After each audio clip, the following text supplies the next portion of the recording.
It's a midweek. Got a lot of stuff left to do in the garden.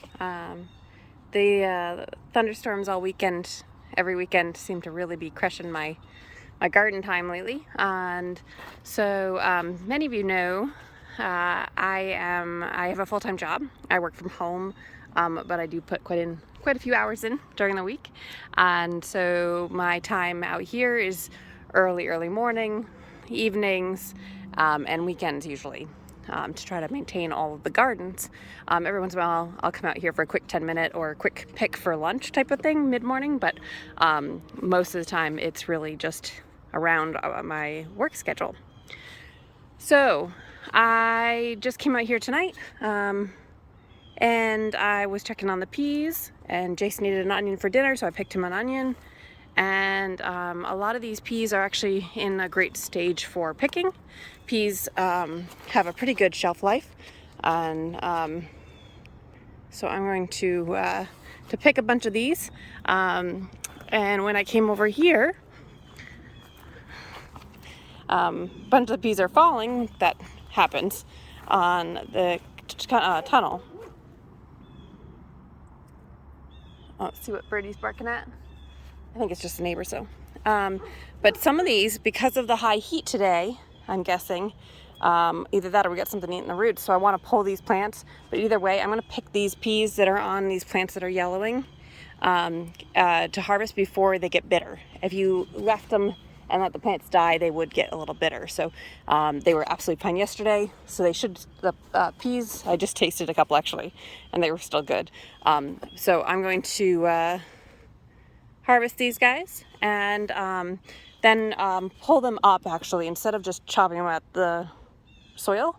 That way I know what's really going on, and if it was really just the heat because it was 87 today, or if it was something else. So it appears that something ate the roots, which means that everything in this bed is at risk. So the only thing that I found was one of the little like mealyworm things. I didn't find any grubs, which is what I would expect. There's some little fleas in here, there's some ants, but I'm guessing that there's some actual grubs, probably Japanese beetles or things like that would be ready to emerge with this heat especially. So I'm going to harvest really well. That way I make sure I don't lose anything. And nematodes, beneficial nematodes is probably the way to go. I really need to get some. I actually, about an hour ago, just messaged our local guy, Emerald City, to see if he had any in stock. Otherwise I'll get some on order real quick. But that is why it's always good to check your plants. This plant should obviously have a lot more roots than what came up, and even digging in, you're not even seeing like a root ball stuck in anywhere. So that is unfortunate, but not surprising, because typically I do treat with beneficial nematodes early in the season, and I hadn't done it yet this year. So let me get back to harvesting, and I will give you guys an update in a few minutes.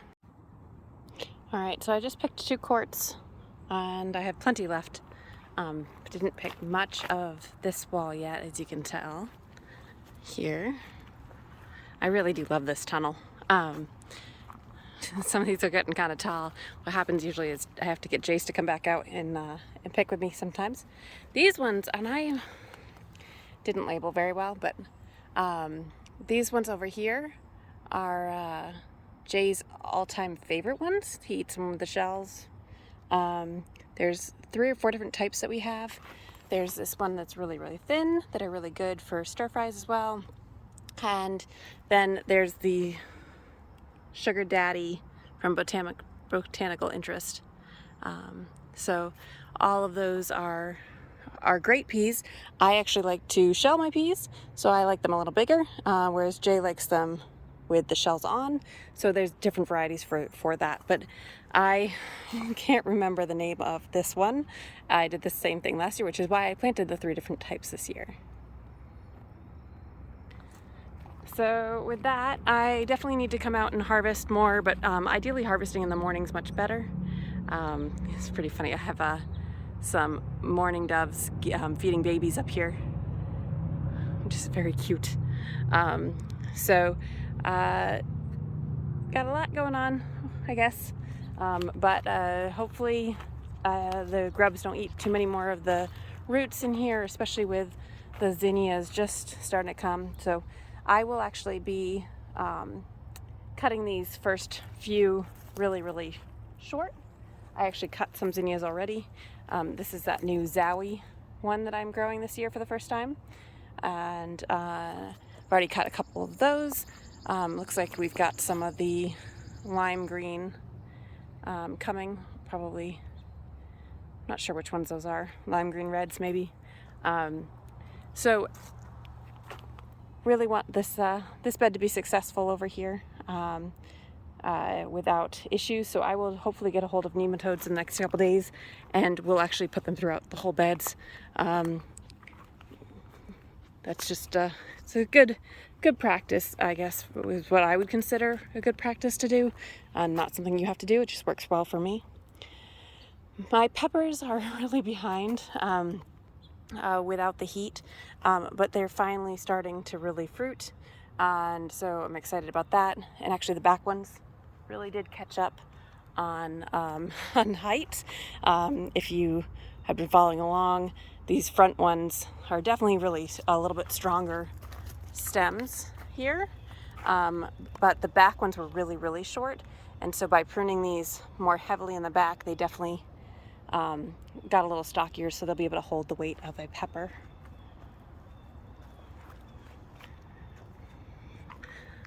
But I will continue to update you guys as I'm doing some small quick things in the garden.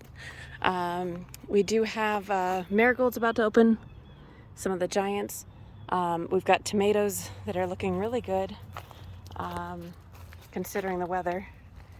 It's a definite benefit of having the raised bed. With, I think we had over 3.5 inches of rain, according to our weather station, in the last few days.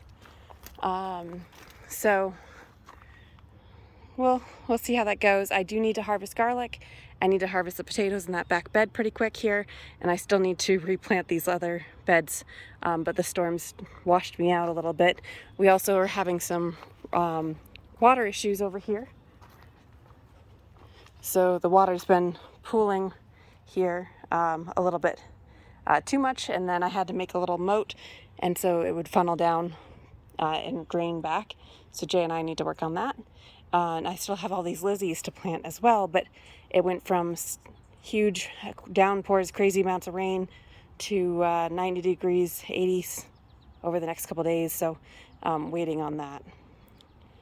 But thanks for joining and watching and checking out our first real big pea harvest of the season.